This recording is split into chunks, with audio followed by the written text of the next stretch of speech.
Assalamualaikum warahmatullahi wabarakatuh. Nama saya Yusuf Hidayat, NIM 2306131. Di sini saya akan memberi sedikit penjelasan tentang proses pembentukan telur, pelajaran praktikum produksi ternak unggas, dosen pengampu Ibu Tati Vidianasari, SPT, MP. Pada umumnya, organ reproduksi pada ayam betina terbagi dua, yaitu ovarium dan oviduct. Ovarium merupakan tempat sintesis hormon steroid seksual, gametogenesis, dan tempat perkembangan serta pemasakan kuning telur. Ovarium disebut juga dengan folikel, sedangkan oviduct merupakan tempat penerima kuning telur yang sudah masak, tempat sekresi albumin atau putih telur, dan tempat pembentukan kerabang telur. Oviduct terdiri dari beberapa bagian lagi, yaitu infundibulum, magnum, isthmus, uterus, vagina, dan kloaka. Pada unggas ayam, hanya ovarium kiri yang berfungsi dan berkembang, sedangkan ovarium kanan mengalami rudimenter atau telah mengalami penurunan fungsi. Ovarium berbentuk seperti buah anggur.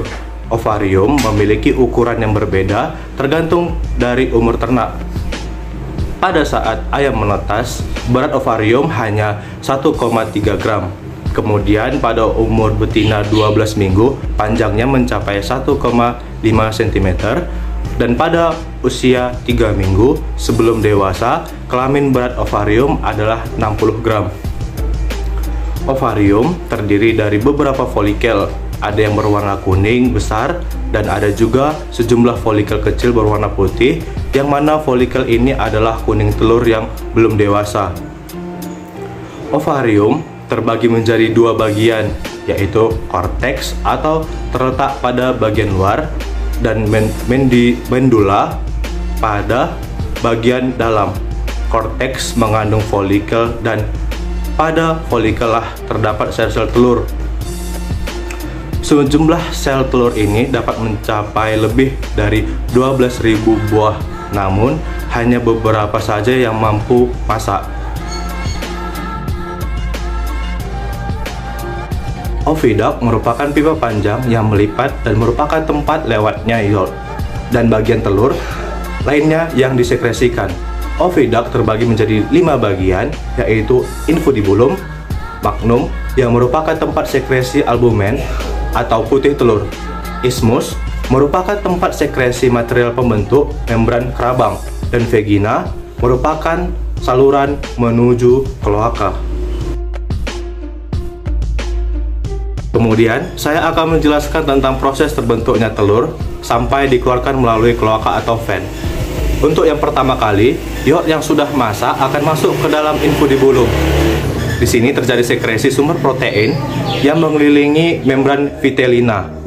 Yolk yang berada di dalam infundibulum berkisar 15-20 menit. Kemudian akan didorong dengan kontraksi oviduct. Nah, di sini ada yang dinamakan simpang magnum, yaitu perbatasan antara infundibulum dengan magnum.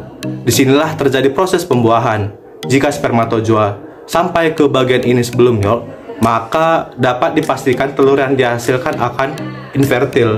Nah, sebaliknya, jika spermatozoa sampai ke simpang magnum setelah yolk lewat, maka tidak terjadi pembuahan sehingga telur yang dihasilkan akan infertil. Selanjutnya, yolk akan masuk ke magnum.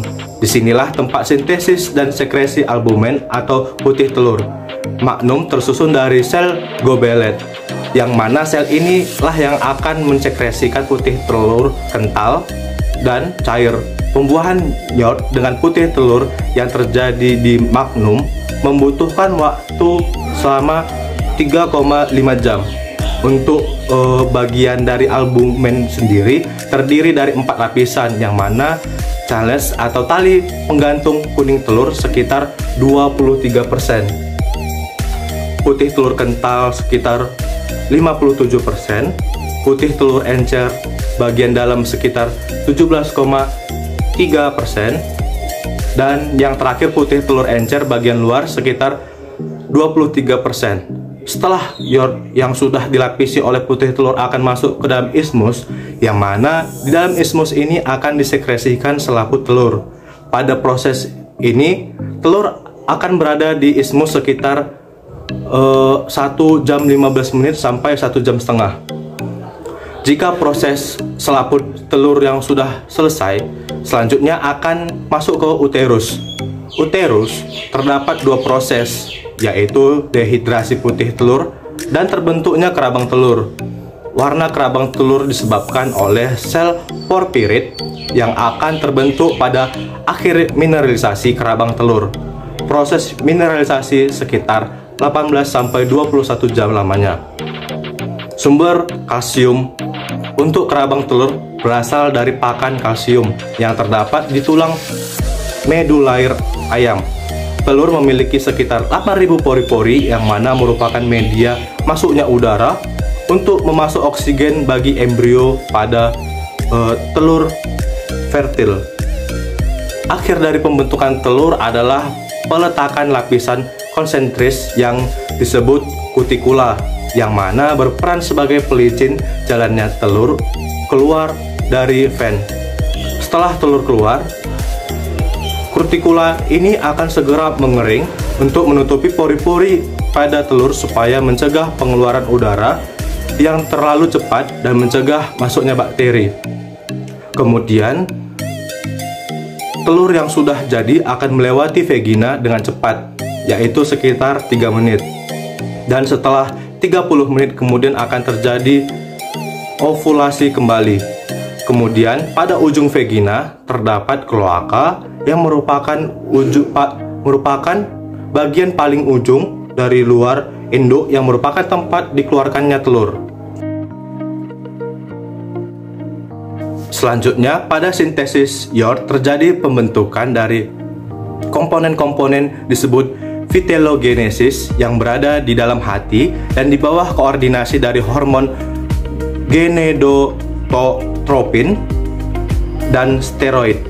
Sintesis yolk terdapat 2 komponen, yaitu alfa dan beta lipofetelin.